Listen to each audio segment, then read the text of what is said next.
Dear friends, today we have with us Professor Mukti Mishra, who is the president of Centurion University. And we are here to discuss something very interesting with him because we have students from Australia who are studying in Centurion University. So let's welcome Professor Mukti Mishra. Professor Mishra, thank you. Thanks a lot for joining us today.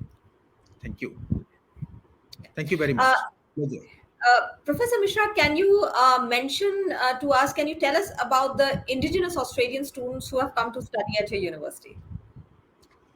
Yeah, we have about six students from Wadeye, from Northern Territory, who are undergoing long-term training, which is 6 months.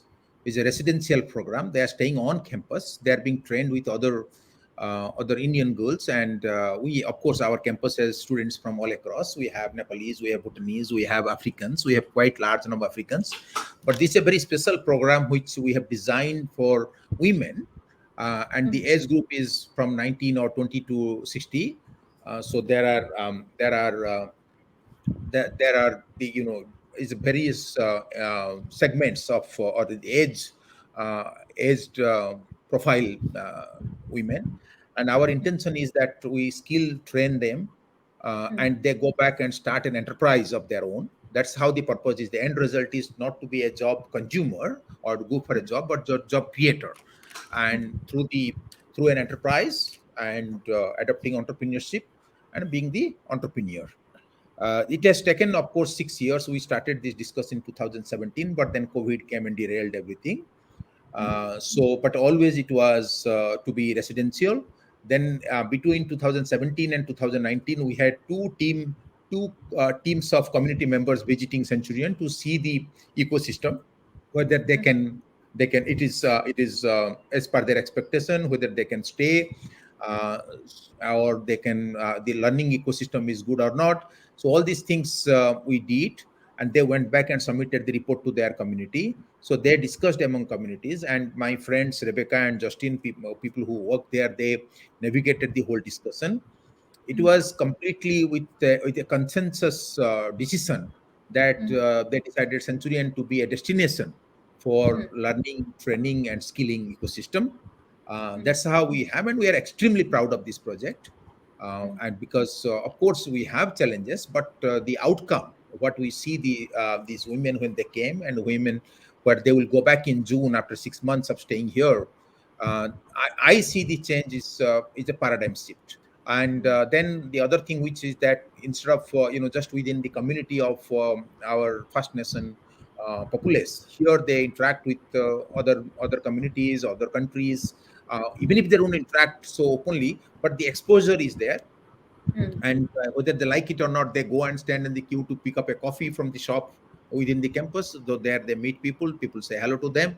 So they go to various cultural destinations, so that there is an interaction, and this is continuously happening. It is not that they just do for 6 months and go back to their community. No, this 6 months has been learning experience, both from emotional, cultural, skilling, education, interaction, communication, every aspect of the holistic exposure experience has actually been complete in all aspects.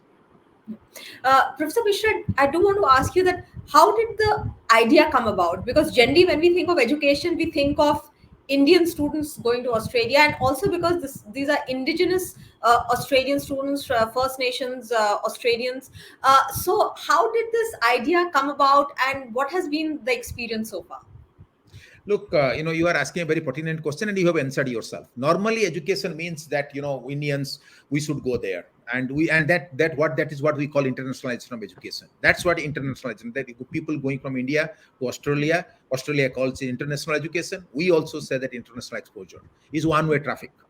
And for us, Centurion has been created on a model way back in 2007 when the Centurion was conceived as a university. Skilling ecosystem was most important for us. And Centurion as a university is located in mostly in the difficult geographies, rural, remote, regional areas.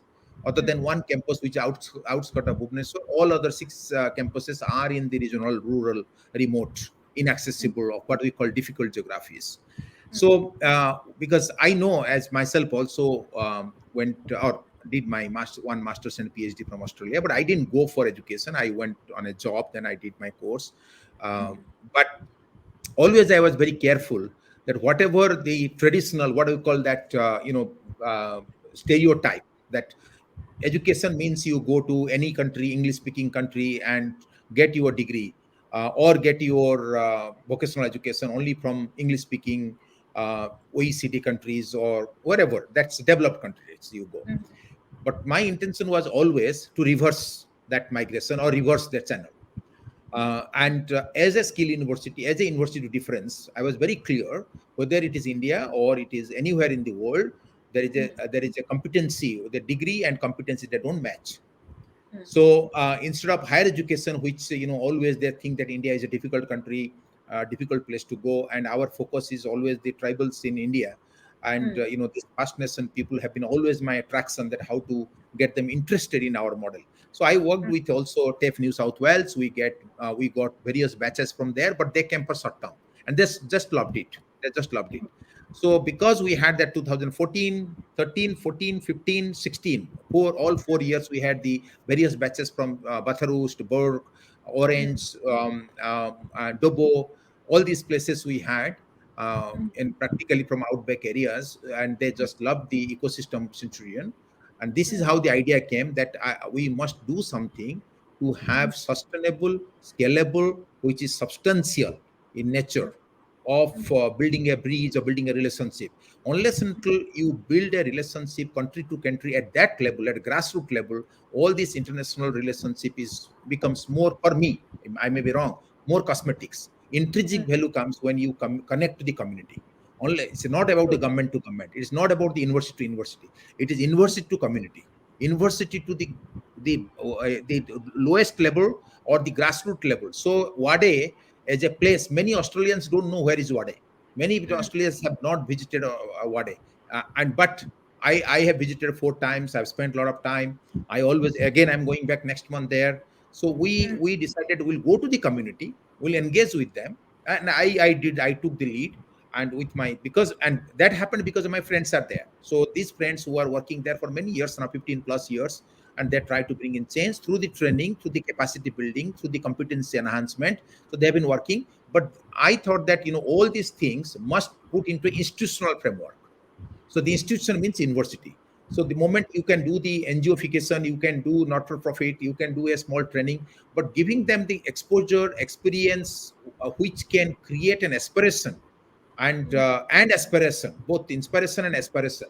So that's how I thought that we should partner with the training providers, or the organization which is providing training in Wadeye, and try to bring them to Centurion.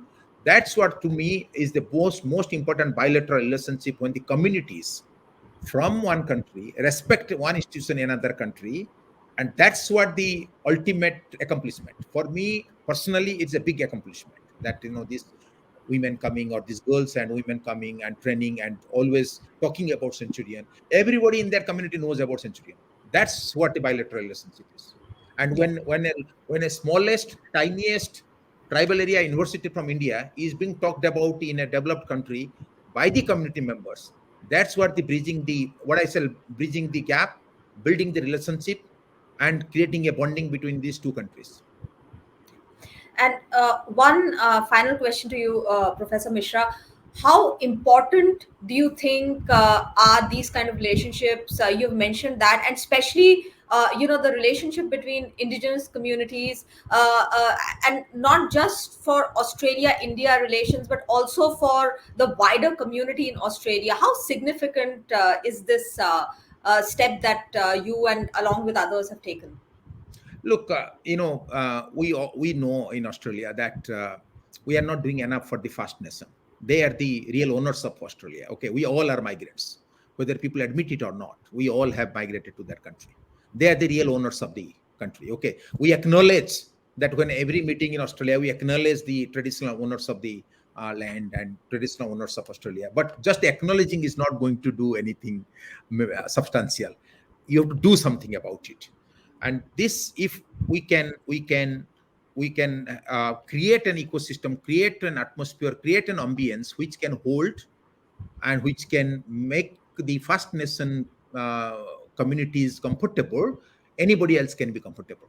Okay, and to me, model like Centurion, and every university must make an attempt if they want that Australia-India bilateral relationship to go to a next level.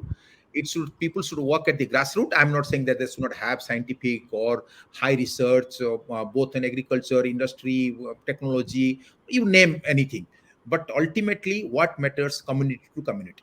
Every university must strive for that at every level, like we are doing at a skill level, say about 6 months, 1 year. But people can also create an ecosystem where people can come for 2 years, 3 years. But that's not my intention. My intention is to create something, skill them, train them, make them productive, let them go back, start something, handle them, support them to create that, and meet the need of the country. So that's how I think that bilateral relationships should work, and this can be scaled up to any level. If we have succeeded with First Nation, next batch is ready to come in July. So if we succeed, try to get 100 of them, and through you, I will also request the political dispensation of the Australia, that they should take notice of this. They should take note of this. They should work with university like Centurion to see how, many or many more like this Wadeye community from other, there are many countries we have within Australia from indigenous or First Nation countries. They should navigate, they should create a pathway which where others can look to organization or institution or university like Centurion, where they can come for their learning, for their skilling, for their training, to go back as productive, positive citizens of Australia. Professor Mishra, thank you so much for your time. Thank you.